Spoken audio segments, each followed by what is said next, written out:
भाई पिछली वीडियो में हमने बेतरतीब मुतग़य्यर यानी रैंडम वेरिएबल्स के बारे में बात की थी और इस वीडियो में हम रैंडम वेरिएबल्स की दो अक़साम के बारे में बात करेंगे। तो एक किस्म है इनफरादी यानी डिस्क्रीट और दूसरी किस्म है मुसलसल यानी कंटिन्यूस। डिस्क्रीट रैंडम वेरिएबल्स में यानी इनफरादी बेतरतीब मुतग़य्यर में हम मखसूस इक़दार के बारे में बात कर रहे होते हैं। ये मैं यहाँ पे लिख दूँ। तो इन वेरिएबल्स की कोई मखसूस कदर होती है। अच्छा, कंटिन्यूस रैंडम वेरिएबल्स में यानी मुसलसल बेतरतीब मुतग़य्यर में हमारे पास कोई रेंज होती है, कोई सिलसिला होता है और इन वेरिएबल्स की कदर उस सिलसिले में से कुछ भी हो सकती है। तो यहाँ पे मैं लिख देती हूँ कि सिलसिले में कोई भी कदर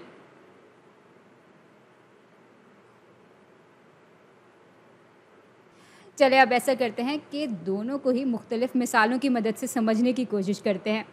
तो पहले फ़र्ज़ कर लेते हैं कि हमारे पास एक रैंडम वेरिएबल है x और ये बराबर है 1 के जब सिक्का उछालने पे हमें हेड्स मिलता है यानी सर मिलता है, और ये बराबर है 0 के जब हमें सिक्का उछालने पे टेल्स मिलता है।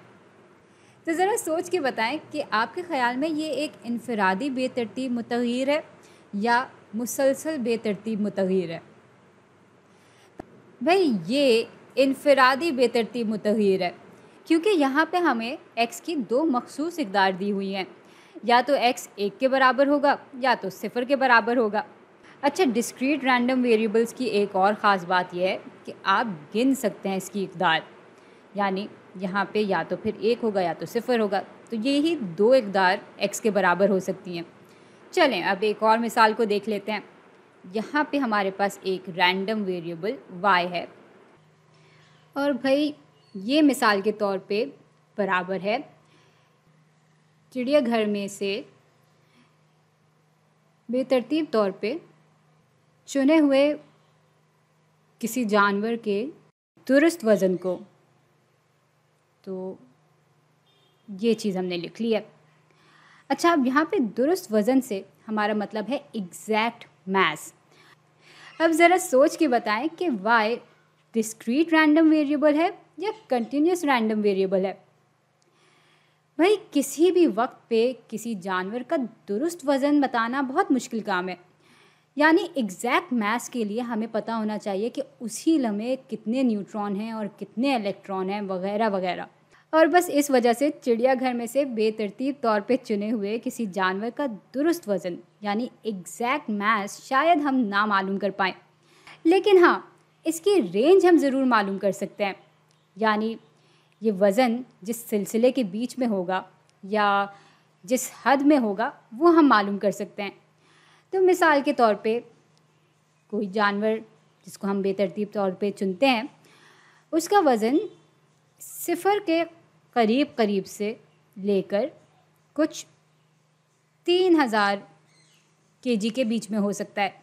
अगर हम मक्खी ले रहे हैं या मिसाल के तौर पे कोई चूंटी ले रहे हैं तो उसका वज़न 0 से करीब करीब होगा। लेकिन अगर हम कोई हाथी चुनते हैं बेतरतीब तौर पे तो उसका वज़न शायद 3000 केजी के करीब करीब होगा। तो मिसाल के तौर पे फ़र्ज़ कर लेते हैं कि किसी लम्हे पे इस बेतरतीब तौर पे चुने हुए जानवर का वज़न कुछ 121.3765 वगैरह वगैरह है, और ये भी हो सकता है कि इसका बिल्कुल एग्जैक्ट मास यानी बिल्कुल दुरुस्त वज़न ना हो सकता है कि हमें इससे भी ज़्यादा प्रिसाइज़ इसका वज़न मिल जाए। तो इस वजह से यहाँ पे गिनती में कोई चीज़ नहीं है, यानी जानवर का वज़न इस सिलसिले के बीच में कहीं होगा, लेकिन हमें शायद किसी भी लम्हे में इसकी मखसूस कदर ना मिले, और बस इस वजह से y एक कंटिन्यूस रैंडम वेरिएबल को दिखा रहा है। चलें एक और मिसाल को देख लेते हैं। तो अब हमारे पास एक रैंडम वेरिएबल z है और z बराबर है एक जमात में बेतरतीब तौर पे चुने हुए तालिबे इल्म के पैदाइश के साल के। अब ज़रा सोच के बताएं कि क्या ये इनफरादी बेतरतीब मुतग़य्यर है या मुसलसल बेतरतीब मुतग़य्यर है। भाई यहाँ पे किसी भी बच्चे को अगर आप चुनते हैं तो मिसाल के तौर पे उसके पैदाइश का साल 1995 है, या हो सकता है कि 1970 हो, या हो सकता है कि 2010 हो, वगैरह वगैरह। तो बहुत सारे बच्चों के मुख्तलिफ़ पैदाइश के साल हमारे पास आ जाएंगे। हो सकता है कि वो लिस्ट बहुत लंबी हो, लेकिन आप फिर भी उनको गिन तो सकते हैं, और हर बच्चे का एक मखसूस पैदाइश का साल ही है। तो भाई इस चीज़ में तो कोई दो राय नहीं है कि कोई भी बच्चा जब हम बेतरतीब तौर पे चुन रहे होंगे तो उसके पैदाइश के साल की एक मखसूस कदर होगी, और बस इसलिए ये एक इनफरादी यानी डिस्क्रीट रैंडम वेरिएबल है। अच्छा, एक बात पे गौर करें कि यहाँ पे महदूद तादाद थी कि x या तो फिर 1 हो सकता है या तो फिर 0 हो सकता है, लेकिन यहाँ पे लामहदूद तादाद हैं। लिस्ट में बहुत सारे पैदाइश के साल हो सकते हैं, बहुत लंबी लिस्ट भी हो सकती है, लेकिन आप फिर भी एक एक करके उनको गिन सकते हैं। हो सकता है आपको गिनने में साल लगे, 2 साल लगे, 100 साल लगे, लेकिन आप फिर भी इनको गिन सकते हैं। लेकिन यहाँ पे ऐसी चीज़ नहीं हो सकती। यहाँ पे भी लामहदूद तादाद है, लेकिन इनकी गिनती करना मुमकिन नहीं।